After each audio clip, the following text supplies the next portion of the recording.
Salutations to all our future judges. In this video, we are going to see Indian Evidence Act 1872.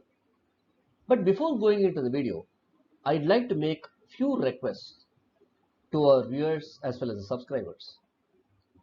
Kindly do not skip the video. Watch the video from the beginning till the end. If you skip in between, you may be missing very crucial information or very crucial aspects which have been explained. Hence, watch from the beginning till the end. And next request is, please do have a notebook and a pen with you, because various questions which have been asked in Evidence Act in various exams would be mentioned or would be stated. And in addition to this, idea would be given as to how questions could be framed in a particular section. It is very important for you. So you all need to make a note of all these aspects. And in addition to this, some additional illustrations would also be given while teaching the act. Hence, you please make a note of all those additional illustrations as well. They would be of absolute help to you in understanding the particular section.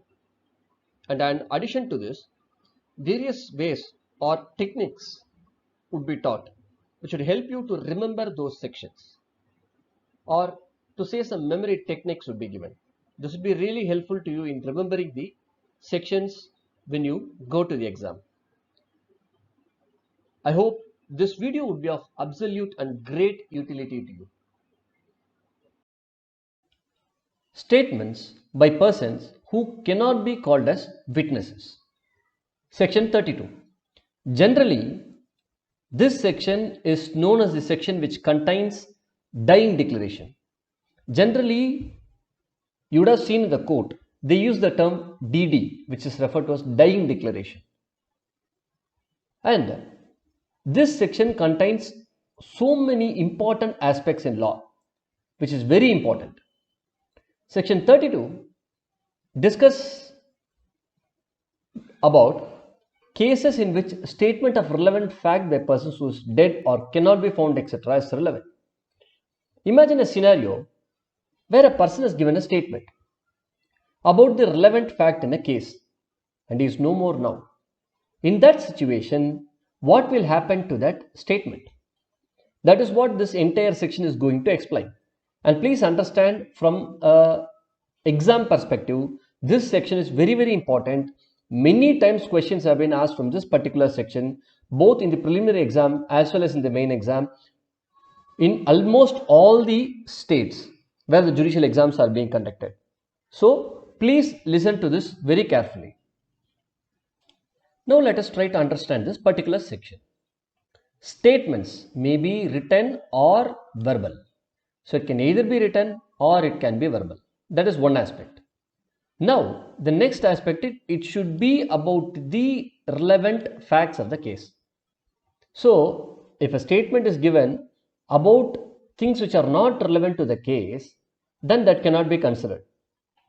Now, this statement should have been made by a person who is dead or who cannot be found or who has become incapable of giving evidence or whose attendance cannot be procured without an amount of delay or expense, which under the circumstances the case appears to the court unreasonable, are themselves relevant facts in the following cases.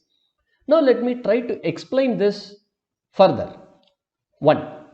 If a person is dead, obviously that person cannot come to the court. It's an obvious fact. So in that case, they become relevant facts. Next, a person who cannot be found. Imagine a situation where a person comes to the court and gives a statement.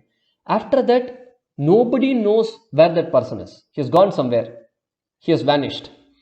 So nobody knows where he is. Then in that case, that person cannot be brought to the court again. And next is, person who has become incapable of giving evidence. Let me give you an example in this regard. Imagine a person coming to the court and giving some statement in the court. After that, he underwent a surgery in his throat, or he underwent a surgery in his brain, due to which he has lost his capability of giving evidence.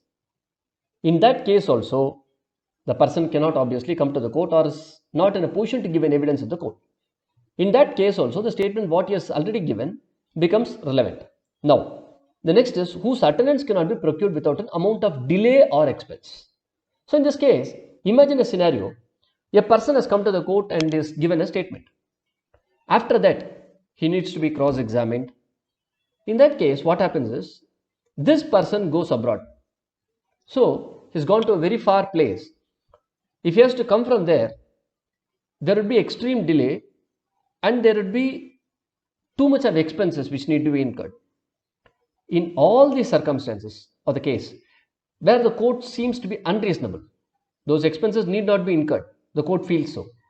In that case, are themselves relevant facts under the following circumstances. If the following circumstances happen, under all these following circumstances, the above said aspects become relevant.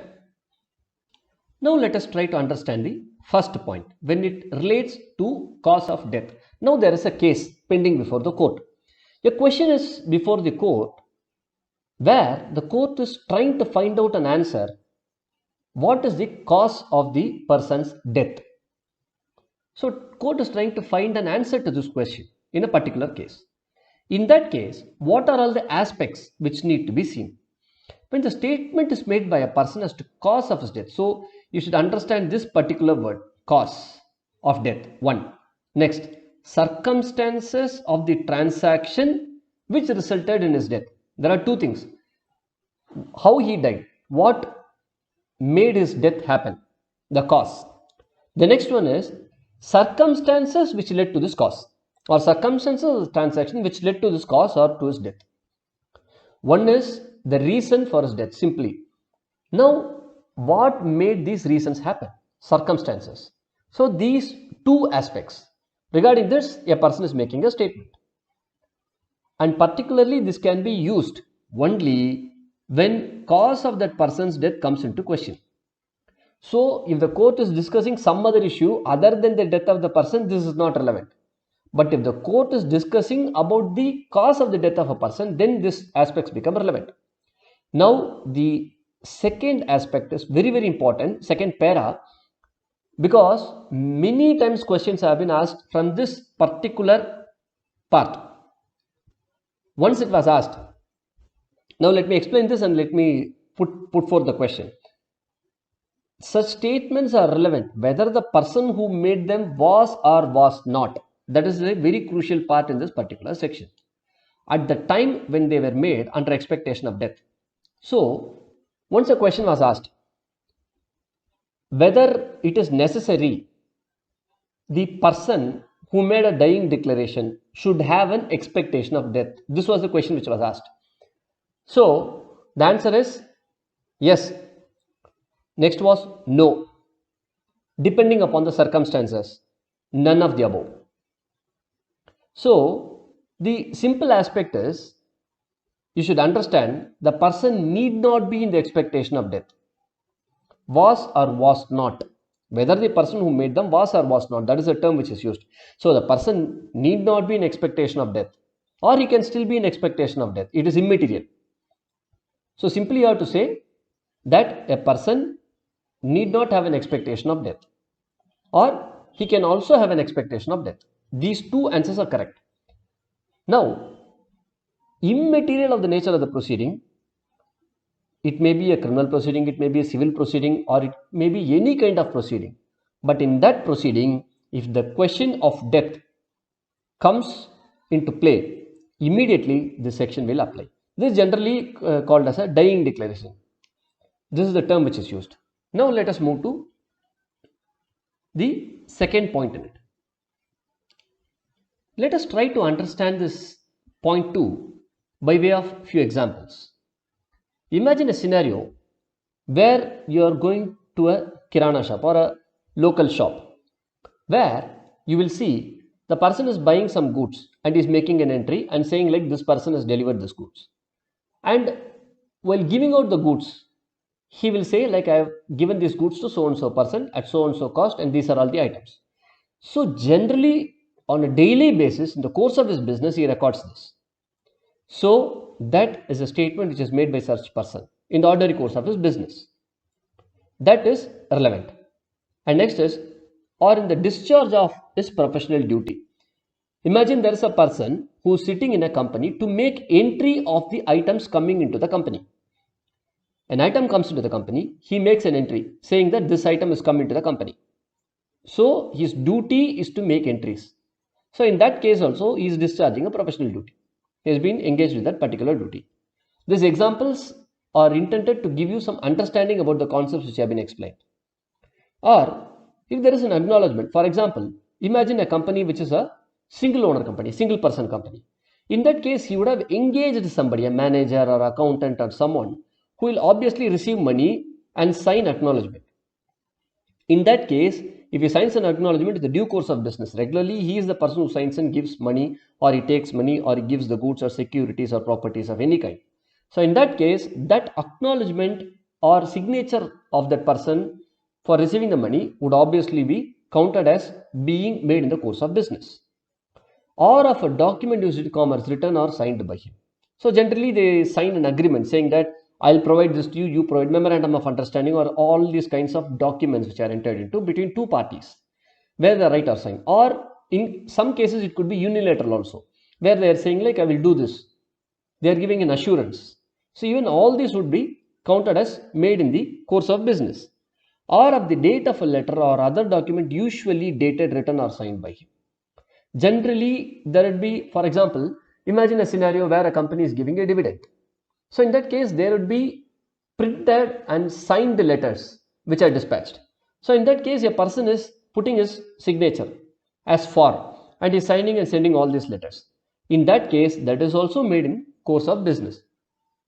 Now let us move to the next point, which is point number 3. Let us try to understand this point 3 by way of an example. Imagine a scenario where a person is giving a statement and that statement is against him actually. Imagine he would incur a loss, or he would incur a loss towards his proprietary authority over a particular thing, or it could expose him to a criminal prosecution or to a suit for damages.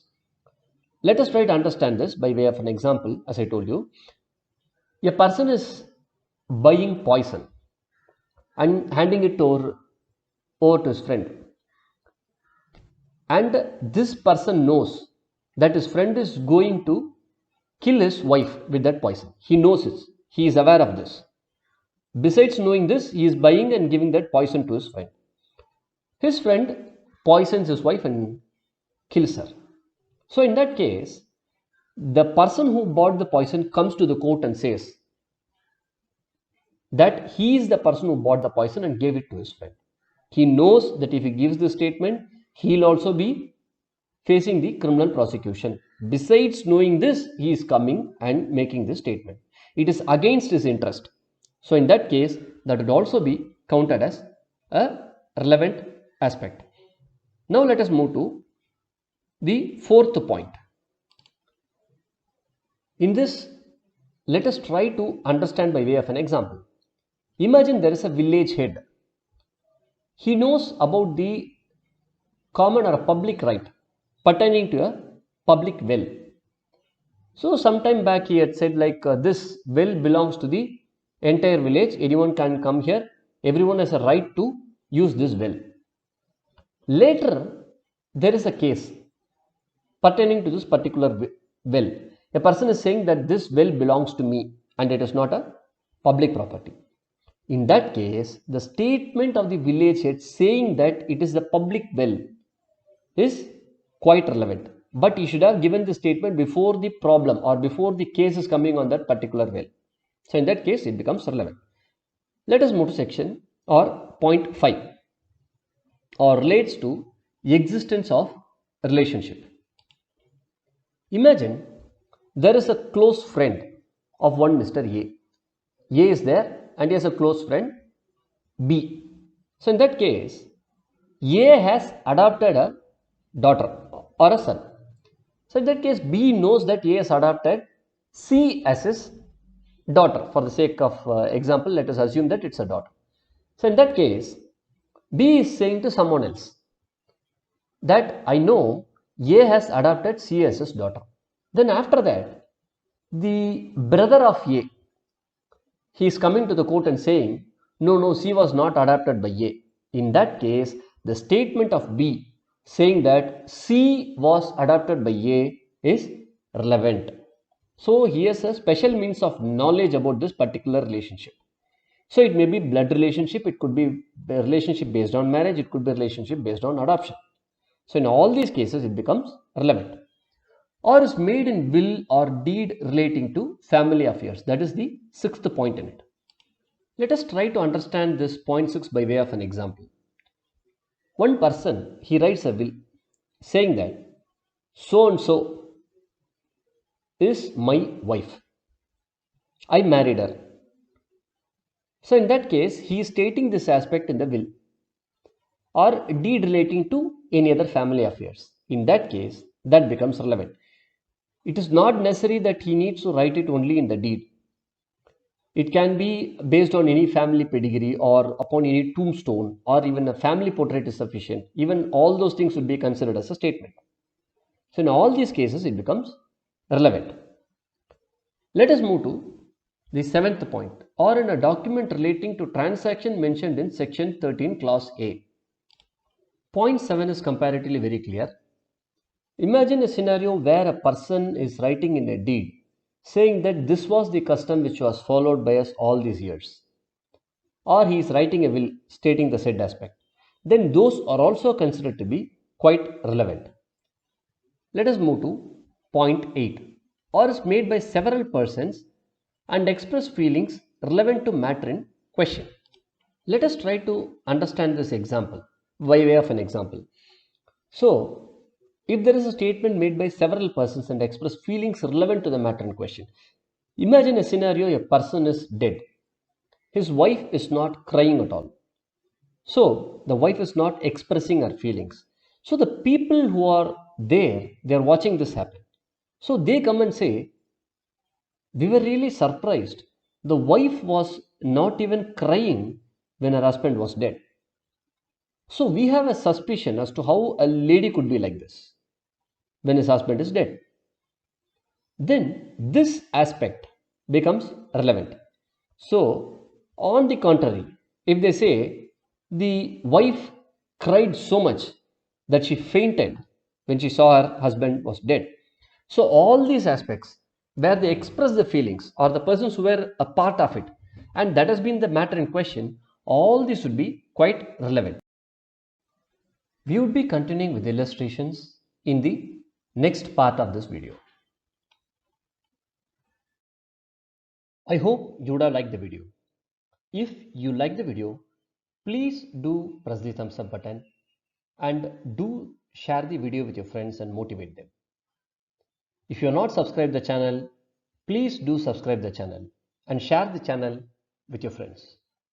If you feel that I've left something in this video or you want me to change the way in explanations are given for the sections, please do let me know by way of comments.